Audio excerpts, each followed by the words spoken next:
తెలీదు. కానీ నేను ఉదయాన్నే లేచినప్పుడు అంటే ఎప్పుడు శనివారం నేను ప్రార్థన చేసుకుంటుంటాను. సిద్ధపాటు కూడికి నేను ఏర్పరచుకుంటాను. నాకు అట్టి అవకాశాలు నాకు లేవు, కానీ ప్రార్థన చేసుకున్నాను. పొద్దున ఒక్కసారి జ్ఞాపకం వచ్చింది, అబ్బో ఇప్పుడు నేను ప్రభు బలను సమీపిస్తున్నాను, నేను చాలా విషయాలు తప్పొద్దని ప్రభువా, ఏంటి నా పరిస్థితి ఇలా అని ఆలోచిస్తుండగా. విషయాలు తప్పొద్దని కాదు, కొన్ని నాకు గుర్తుకొస్తున్నప్పుడు భయం అనిపించింది. అంటే మనుషులు మనం తృణీకరించవచ్చు. నాకు ఇలా అనిపించింది, వాళ్ళు అంటే నన్ను ఇలా డిసైడ్ చేస్తారు, నన్ను జడ్జ్ చేస్తారు, నన్ను ఇలాగా తీర్పు తీరుస్తారు అని అనుకుంటూ బాధపడుతున్నాను. ఇప్పుడు నేను ఎలా ప్రభు బలను సమీపించాలని అనుకొని నేను నా పని చేసేసుకుంటున్నాను. నేను ఇలా తిరుగుతుండగా ఒక మాట, నేను ఇప్పుడు ఈ మధ్యకాలం చదవలేని మాట నాకు ఒకటి జ్ఞాపకం వచ్చింది. దానికన్నా ముందు కొరింథీయులకు రాసిన రెండో పత్రిక, కొరింథీయులకు రాసిన మొదటి పత్రిక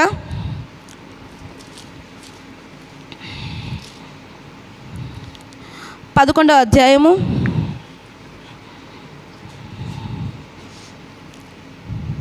31వ వచనం. అయితే మనల్ని మనమే విమర్శించుకునే తీర్పు పొందక పోదుము. ఏంటంటే మనం ఏం చేయాలంటే అండి, మనల్ని మనమే విమర్శించుకోవాలి.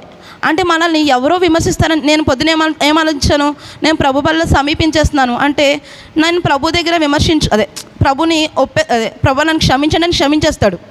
కానీ నేను ఏమనుకున్నానంటే ఇతరులు నన్ను ఏమనుకుంటారో అంటే, ఒకవేళ నేను ఎవరితో గొడవపడి వెంటనే తీసేసుకున్నాను అనుకోండి, వాళ్ళు ఏమనుకుంటారు నా గురించి, ఇది నేను ఆలోచిస్తున్నాను. అయ్యో వాళ్ళతో ఇలా ఉన్నాను కదా అంటే అని ఆలోచిస్తున్నప్పుడు వాళ్ళ గురించి పక్కన పెట్టాలి. ముందు మనం విమర్శించుకోవాలి. ప్రభు నాతో మాట్లాడిన మాట పొద్దున్న ముందు మనం ఏం చేయాలంటే మనల్ని విమర్శించుకోవాలి. మనం విమర్శించుకొని అప్పుడు విమర్శించుకుంటే ఏమవుతామంటే తీర్పు మనకు ఉండదు. విమర్శించుకోకుండా అంటే అందరం తీసుకుంటున్నాం కదా అని ఆ బల్లని సమీపించేస్తే ఒక దినాన్ని వస్తుంది, ఆ దినాన్ని మనము వెళ్ళిపోతాము అక్కడికి, మరణిస్తాము. అప్పుడు అడుగుతాడు దేవుడు, స్నేహితుడా నీ పెండ్లి వస్త్రం ఏది అని అంటే మనం ఏమైపోవాలి? పెండ్లి వస్త్రం అంటే నేను వేసుకునే వస్త్రాన్ని గురించి కాదు. మనం ఏదైతే కొన్ని విషయాల్లో విమర్శించుకోకుండా ఇష్టానుసారం బ్రతుకుతూ వెళ్ళిపోయామనుకోండి, తీసేసుకున్న మాత్రం పరలోకం మనం చేరలేం. కానీ ఖచ్చితంగా అక్కడ మనం ఏమవుతామంట, మౌనమే ఉండిపోలే. అక్కడ కనుక ప్రభు నీవు నన్ను నువ్వెవరో నాకు తెలియదని అంటే ఏమైపోతాము కదండి. ఇక్కడ నేను ఏమని ఆలోచిస్తున్నానంటే, మనుషులు నన్ను విమర్శించవచ్చు, మనుషులు నన్ను తృణీకరించవచ్చు కదండి. మనల్ని వాళ్ళు విమర్శిస్తారు, తృణీకరిస్తారు, చెడ్డవారిని తీర్పు తీస్తారు. దాని మాత్రాన మన జీవితం ఆగిపోదు కదండి. చాలామంది మన లైఫ్లో చాలామంది మనం విమర్శించే వాళ్ళు ఉండరా, తిట్టేవారు ఉండరా, ఎప్పుడు ఎన్ని చేసినా ఎంకరేజ్ చేసేవారు ఎవరైనా ఉంటారా? అంటారు. వారి వల్ల మనమేమి ఎక్కడ ఆగిపోలేదు. మనము రోజును చూస్తున్నాము, బ్రతుకుతున్నాము, ఎక్కడ ఆగిపోలే. కానీ ప్రభువే కనుక మనల్ని రిజెక్ట్ చేస్తే మనం ఏమైపోతాం? అలా తృణీకరించకుండా మనం ఏం చేయాలంటే ఇక్కడే మనము విమర్శించుకోవాలి. ఏమంటే ఎలా విమర్శించుకోవాలో మనకు తెలీదు. ఇప్పుడు మనకి యవ్వనం ఉందండి, నాకు ఒక మాట దేవుడు ఇది విమర్శించుకునే మాటలోంచి దేవుడు ఒక్క మాట నాకు జ్ఞాపకం చేశాడు. ప్రసంగి గ్రంథము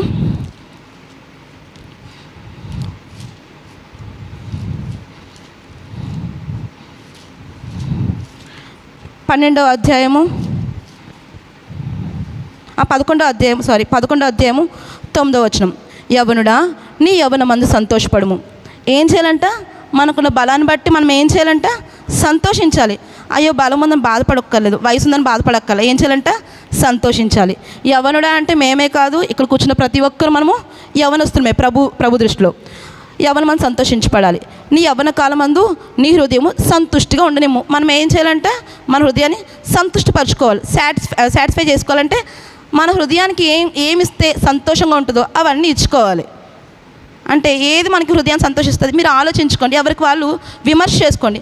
నా హృదయానికి ఇది సంతోషాన్ని ఇస్తుంది, మీరు అక్కడ ఏదైనా పెట్టుకోండి, సంతోషాన్ని ఇస్తుంది. ఇది ఉంటే నాకు చాలా సంతోషము, ఆ వ్యక్తి ఉంటే నాకు సంతోషము, లేకపోతే ఆ వస్తువు ఉంటే నాకు సంతోషము, ధనం ఉంటే సంతోషము. మీరు మీ విషయంలో ఆలోచించుకోండి. అందరికీ ఒకలా ఉండాలని లేదు కదండి. ఎవరికి ఏది ఉంటే అది సంతోషము. అలా మన హృదయంలో ఏదనిపిస్తుందో అది ఒకసారి ఊహించుకుందాం. మనకి ఏం చేస్తుందంట? సంతోషాన్ని ఇస్తుందంట. నీ కోరిక చొప్పునను నీ దృష్టి యొక్క ఇష్టం చొప్పున ప్రవర్తింపము. ఏంటంటే ఇక్కడ ఏమన్నాడు భక్తుడు? నీ కోరిక ఏమైందో జీవించు, నీ దృష్టికి ఏది ఇష్టమో, నీ కోరిక ఏది ఇష్టమో ప్రవర్తించే.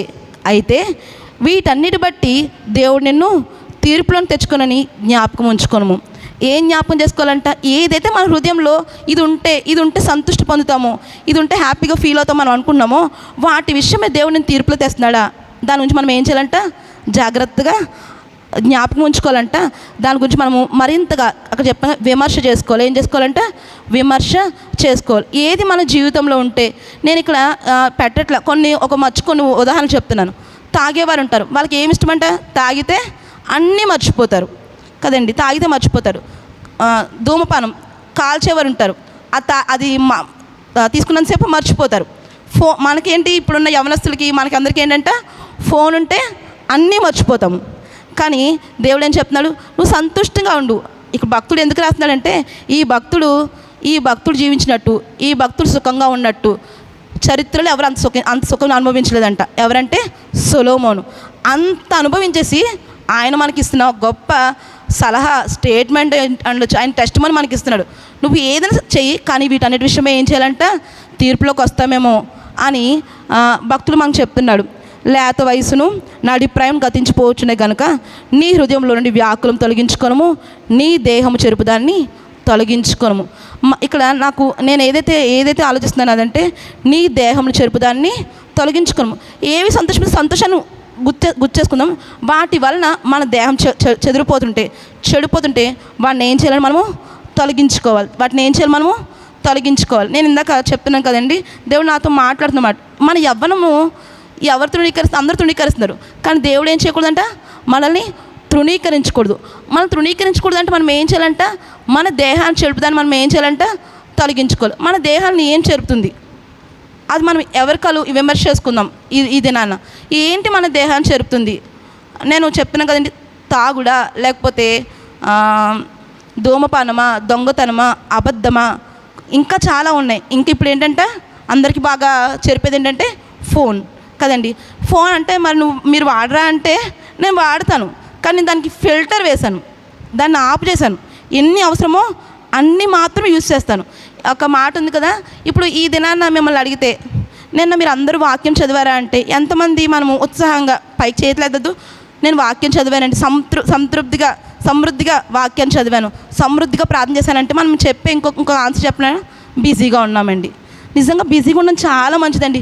బిజీగా ఉండకపోతే ఏమో తెలుసా, మనం అంత పిచ్చోళం అయిపోతాం. బిజీగా ఉండకపోతే అంటే డిప్రెషన్కి వెళ్ళిపోతాం. బిజీగా లేకపోతే రకరకాల ఆలోచనలు వస్తాయి. బిజీగా ఉండాలి. కానీ ఆ బిజీనెస్ నేను విమర్శలోకి తీసుకొస్తుందా, తీర్పులోకి తీసుకొస్తుందా కదా. బిజీ అంటే ఏం తెలుసండి, బీయింగ్ అండర్ సాటాన్స్ యోక్, అంటే సాతాను కాడి క్రింద ఉంచడం అంట. మన బిజినెస్ మనం ఎక్కడున్నామంట, మన బిజినెస్ మనం చేసే బిజినెస్ కాదు, మనం చేసే బిజీ మనకుండే అంటే అయ్యో చాలా కష్టం, అలా క్షణం కూడా తీరికలేదు అన్న బిజీ మనల్ని ఏం చేస్తుందంట, సాతాను కాడి క్రింద ఉంచేస్తుందంట.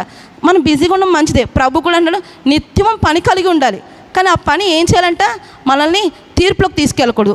విమర్శ దినాన మన ప్రభు ధవల సింహాసనం ముందు నిలిచినప్పుడు నన్ను అక్కడ నిలబెట్టకూడదు. అందుకే ఈ దినాన్ని చెప్తున్నాడు, విమర్శ చేసుకో. అందుకే మనకి ఇచ్చే అవకాశాన్ని ప్రభు మనకి ఇచ్చాడు.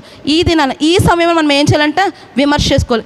ఏదైతే మన దేహాన్ని చెరుపుతుందో దాన్ని ఏం చేయాలంట, తొలగించుకోవాలంటే ఇలా తీసేసి మళ్ళీ వెనక్కి లాగమని కాదు, తొలగించేసుకోవాలి కదా. కొలసీలు రాసిన పత్రిక సార్ చెప్పినప్పుడు చెప్పారు కదా, కొన్నిటి మనం ఏం చేయాలంట, సమాధి చేయాలి.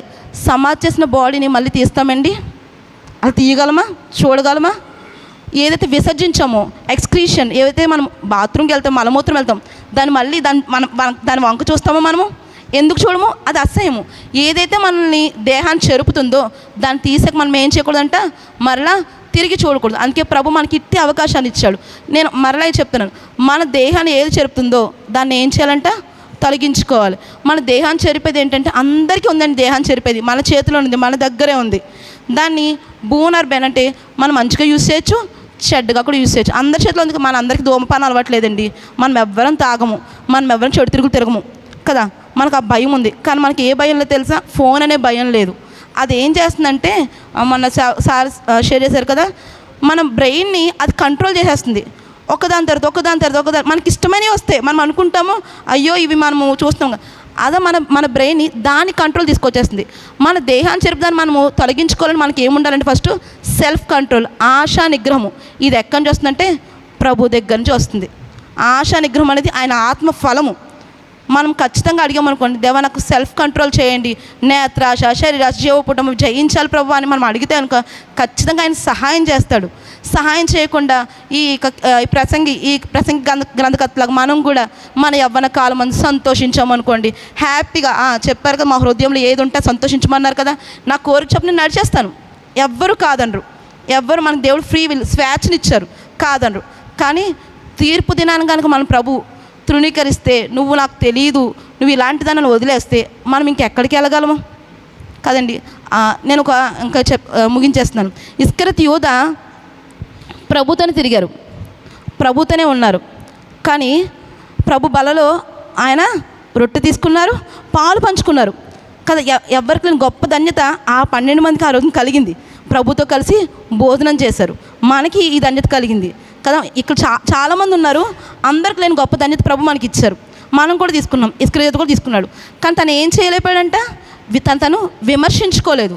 తన ఇష్టానుసారంగా ఆ వెండిపైన ఆశపడి తనకున్న పెంచేసుకుందాం దాచేసుకుందాం అనుకున్నాడు. కానీ ఏమైందంట, కళ్ళు తెరిచినాయి కానీ తనకి అవకాశం లేదు. ప్రభుని అప్పచెప్పేశాడు. మనం కూడా ఏం చేస్తుందో తెలుసా, మన ఇష్టానుసారం బ్రతికిపోయి జీవించేసి వస్తున్నాము, తీసేసుకుంటున్నాము. ఇంకా అవకాశము ఆ ఇస్కరియోతు ఎలాగైతే లేదో మనకు కూడా ఉండదు. అక్కడ యూద ఏం చేశాడు, ప్రభుని సిలువకు అప్పచెప్పాడు. ఇక్కడ మనం ఏం చేస్తున్నాం, మన పనుల వల్ల ప్రభుని సిలువ వేసేస్తున్నాము. ప్రభు సిలువలో ఉంటే ఇంకెప్పుడైనా సిలువలోనే ఉంచుదామా? ఉంచొద్దు. ఆయన్ని తిరిగి లేచారు కదా, పునరుద్ధానుడయ్యాడు. ఆయన పునరుద్ధానుడైతే మనం తీర్పులో ఉండమండి. ఆయన కనుక అలా మన పనులు బట్టి నేను తీసుకుంటున్నాను, ముందు తీసుకునే ముందు క్షమించండి ప్రభువా, మరలా తీసేసుకొని మళ్ళీ చేసేసామనుకోండి, ఇంకా ఆయన ఎప్పుడు సిలువలోనే ఉంటారు. అందుకే ఆ రోజు యోధ ఎంత ఏడ్చినా కూడా అవకాశం ఉందండి, అవకాశం లేదు. ఏషావు ఎంత ఏడ్చాడంటే ఆశీర్వాదం కొరకు, అవకాశం లేదు. కానీ ప్రభు మనకి అవకాశాన్ని ఇచ్చాడు. దీన్ని తీసుకున్నాము. మనం ఆలోచిద్దాం, ఇంకెన్నడూ ఏది చేయకూడదు అనుకున్నామో అది ఆపేద్దాం. అంటే తొలగించుకున్న దాన్ని మళ్ళా పులుముకోవద్దు, పట్టుకోవద్దు అని నేను ఇదని నేను చెప్పట్లా.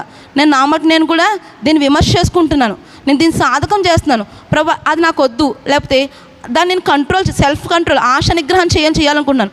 ఇక్కడున్న మనమందరము ఆ యూదా వలె తప్పిపోకుండా ప్రభు రాజ్యంలో మనం ఉండాలని ఆశతో మిమ్మల్ని ఈ విమర్శ చేసుకోమని వేడుకుంటున్నాను. నేను కాదు, ప్రభు మాత్రమే చెప్తున్నారు, మీరు తొలగించుకోండి. మీ దేహాన్ని ఏది చెడుపుతుందో, ఈ దేహం ఎవరిదంట, దేవుని ఆలయము.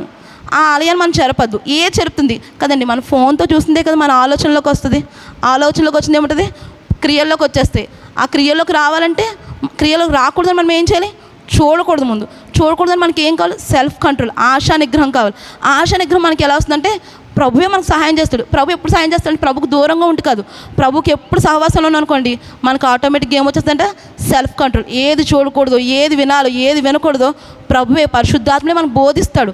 అందుకే అలా మనం బోధించబడాలంటే మనం ఏం చేయాలంటే ప్రభు సముఖంలో ఎప్పుడు ఆయన కొరకు సహనంతో దావీదు వలె కనిపెడితే ఖచ్చితంగా ఆయన ఏం చేస్తాడంటే ఆయన దీనులను తలంచుకునేవాడు, ఆయన సహాయం చేస్తాడు, రక్షణకర్త. ఆయన అన్నడు ఆలస్యము చేయవాడు కదా. అందుకే మనం ఏం చేయాలంటే మన దేహాన్ని చెరుపు దాన్ని తొలగించుకుందాము.